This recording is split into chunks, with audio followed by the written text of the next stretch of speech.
Ini merupakan bulan terakhir dalam kalender Islam, pekan 10 terakhir di bulan Zulhijjah. Lepas ini kita akan masuk ke dalam bulan Muharram di tahun baru 1446. Apa yang bisa kita lakukan? Apa yang ingin kita jadikan pelajaran?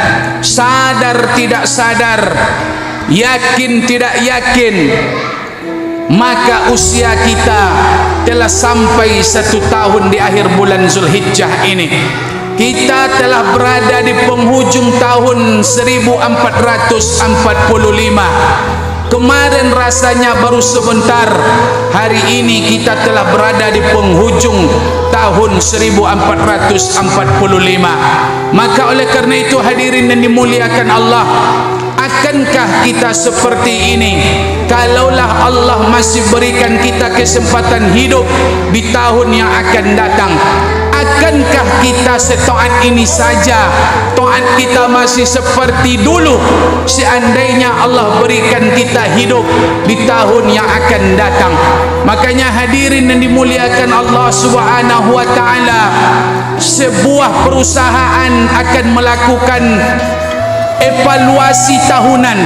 Bagaimana perusahaan itu nanti di tahun yang akan datang akan mengalami peningkatan untung yang besar.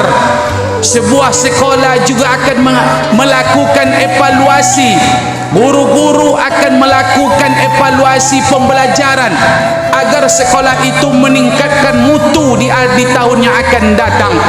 Orang pedagang akan melakukan evaluasi karena ingin mengetahui untung rugi biar nanti bisa dilanjutkan di tahun yang akan datang.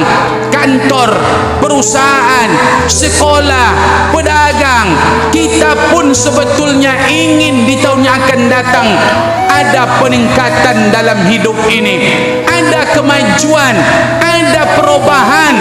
Tapi sayang kita tidak menumbuhkan keinginan itu dalam perihal ketaatan kepada Allah.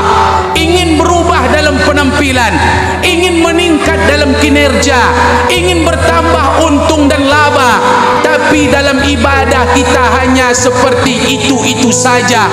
Betul fitrah manusia ini seperti yang dikatakan oleh Rasulullah sallallahu alaihi wasallam, "Lau anna libni Adam," ketika anak Adam ini diberikan satu lembah wadian min zahabin, lembah yang berisi emas, ketika diberikan satu lembah untuk kita, maka ahabba ayyakuna lahu wadian, manusia tak puas dengan satu lembah, dia akan mencari lembah yang kedua.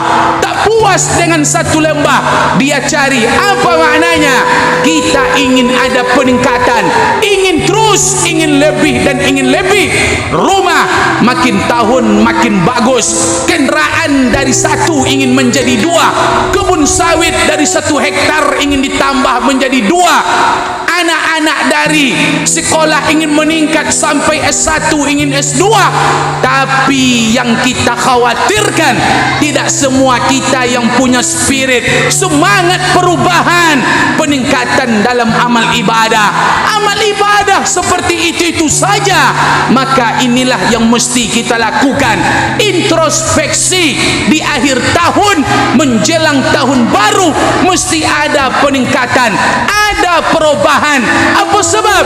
Ketika kehidupan kita ini sama hari ini dengan kemarin, mangkana yaumuhu misla amsihi, kalau seandainya hari ini sama dengan kemarin, tahun ini sama dengan tahun kemarin, fahuwa maubun, dia rugi hidup di dunia ini, sama rugi. Kalaulah sempat dulu lebih hebat dari kemarin ini, wa man kana yaumu sarran min amsihi, ada orang yang hidupnya lebih bagus dulu daripada hari ini, fahuwa mal'un, orang itu orang celaka hidup di dunia ini. Apa yang diinginkan Allah dari kita? Man kana yaumuhu khairan min amsihi, kehidupan kita hari ini mesti lebih baik daripada hari kemarin. Tahun ini harus lebih hebat daripada tahun kemarin. Tahun yang akan datang mesti lebih hebat daripada tahun ini. Fahuwa rabihun, dialah orang yang beruntung hidup di dunia ini. Sama macam dulu lenggang-lenggok ke masjid, macam dulu salat sunat tak ada perubahan, macam dulu puasa sunat, infak sedekah tak ada peningkatan, rugi. Maka yang kita inginkan ada peningkatan amal dalam hidup ini. Makanya hadirin yang dimuliakan Allah, ini mesti kita berikan semangat spirit. Kenapa? Karena hidup ini tidak akan lama. Jarum jam itu selalu berputar, seakan-akan dia berkata mati, mati, mati. Kita hari ini sedang menuju jalan kepada liang lahat. Sadar tidak sadar, sisa umur ini kita tak tahu. Tapi yang pasti, walaupun menurut kasat mata hitung-hitungan kita semakin tua, tapi sejatinya umur kita semakin sedikit di sisi Allah. Berkata semakin tua, tapi sadar tidak sadar kita semakin dekat dengan kematian. Masyarakat muslimin, sidang jemaah salat Jumat yang dimuliakan Allah, hasibu anfusakum, hitung-hitunglah diri kalian, hitung-hitunglah, timbang-timbanglah amal ibadah. Wazinu anfusakum, timbang amal ibadah. Apa yang sudah kita lakukan, berapa banyak dosa yang telah kita lakukan, apa yang mesti kita lakukan di tahun yang akan datang. Timbang-timbang amal, hitung-hitung diri. Qabla an tuhasabu, sebelum diri dihitung oleh Allah, sebelum kematian itu datang menghampiri. Timbang-timbang amal sebelum amal kita ditimbang oleh Allah Subhanahu wa taala. Datang malaikat Jibril kepada Nabi Muhammad memberikan nasihat. Nasihat ini sebetulnya bukan untuk Nabi Muhammad, karena Nabi sallallahu alaihi wasallam tak perlu diberikan nasihat. Lalu nasihat ini untuk siapa? Nasihat ini untuk kita umat Nabi Muhammad. Apa kata malaikat Jibril? Masita, hiduplah, hiduplah sesukamu, hiduplah sesukamu.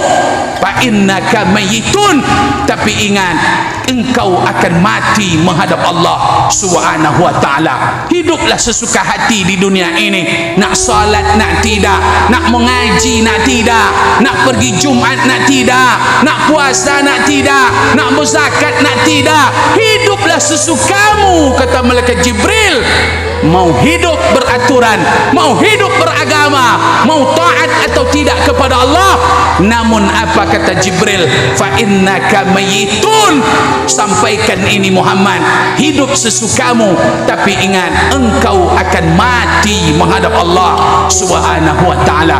Hari ini kita tak terbayangkan bagaimana nasib kita nanti di akhirat. Kita banyak terbuai terlena dengan dunia hari ini, banyak yang kehilangan cita-cita, keinginan, padahal Allah sudah berikan dua tempat di akhirat, dua jalan di dunia.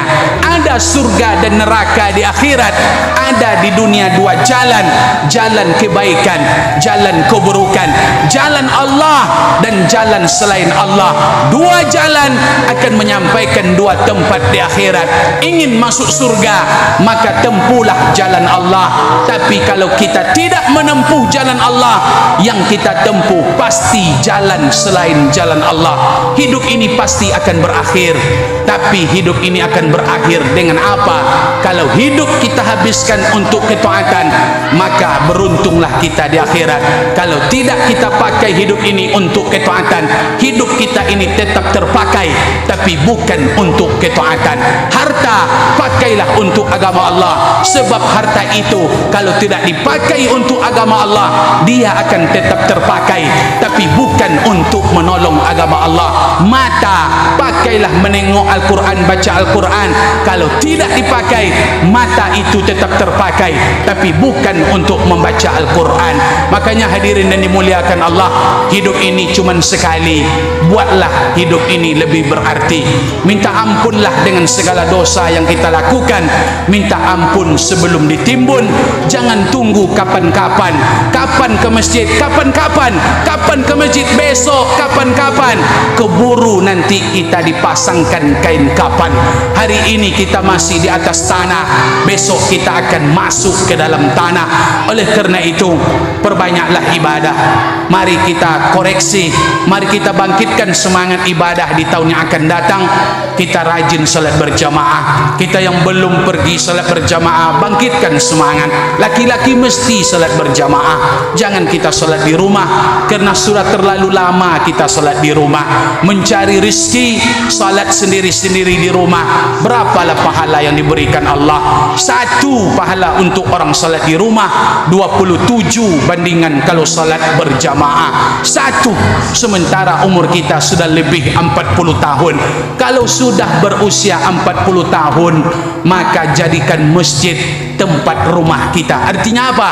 Janganlah malas ke masjid. Masjid ini wadah, sarana yang akan menuju surganya Allah. Maka sesibuk apapun, ketika datang seruan perintah Allah, disitulah kita ditengok. Inginkah kita mengutamakan nasib kita, memikirkan keadaan kita di akhirat? Sibuk membangun di dunia, lupa membangun di akhirat. Kalau sempat kita bahagia di akhirat, itu bahagia untuk selama-lamanya. Bahagia di dunia ini hanyalah sementara. Sengsara di dunia hanya sementara. Sakit di dunia hanya sementara. Tapi akhirat itu selama-lamanya. Maka oleh karena itu, sebelum ajal datang, sebelum malaikat maut tiba, jangan sampai ini menjadi penyesalan abadi, penyesalan yang akan merintih, membuat kita akan minta kembali ke dunia ini. Mudah-mudahan Allah berikan umur panjang, badan sihat, semangat ibadah Allah bangkitkan. Tak selamanya hidup ini akan bahagia, menderita, sengsara. Tapi kalau ingin bahagia di akhirat, beribadahlah selagi hidup, selagi sehat, selagi ada waktu. Fa'tabiru ya ulil absar la'allakum tuflihun.